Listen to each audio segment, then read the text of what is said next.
ফরজ গোসল করার পদ্ধতি হলো, আপনার গোসল ফরজ হলে বাথরুমে গোসলখানায় গিয়ে সর্বপ্রথম আপনার শরীরের যে জায়গায় নাপাক লাগছে বা কাপড়ের যে জায়গায় নাপাক লাগছে সেই জায়গাটা কি করা, পরিষ্কার করে নেওয়া আগে। যদি আপনার জায়গাটা চিহ্নিত থাকে যে এই জায়গাটা নাপাক লাগছে, ওই জায়গাটা ধুয়ে ফেলান।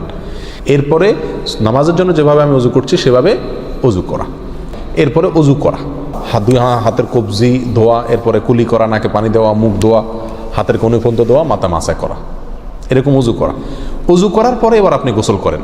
সেটা শাওয়ার দিয়ে আপনি মাথার উপরে পানি ঢেলে হোক আর আপনার মগ দিয়া হোক, যেভাবে হোক আপনি গোসল করেন।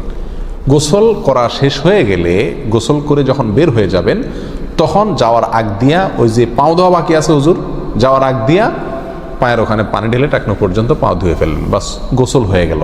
এই ভিতরে আপনার শরীরের প্রতিটি অঙ্গের প্রতিটি জায়গায় পানি পৌঁছানোর চেষ্টা করতে হবে। প্রকাশ্য অঙ্গ যেগুলো, নাভির প্যাচ থেকে নিয়ে, বগলের নিচ থেকে নিয়ে, আঙ্গুলের চিপা থেকে নিয়ে, প্রত্যেকটা জায়গায় যেন পানি যায়, সেই জন্য সেখানে পানি পৌঁছানোর চেষ্টা করতে হবে। ডলার দরকার হলে ডলবে, যেভাবে ওখানে পানি পৌঁছাতে হবে। কানের প্যাচের ভিতরে, একেবারে গভীরে না, প্যাচগুলোর ভিতরে যেন পানি যায় সেদিকগুলো খেয়াল রাখতে হবে। কোনো একটি জায়গা যদি শুকনা থাকে তাহলে কি হবে না, ফরজ গোসল হবে না।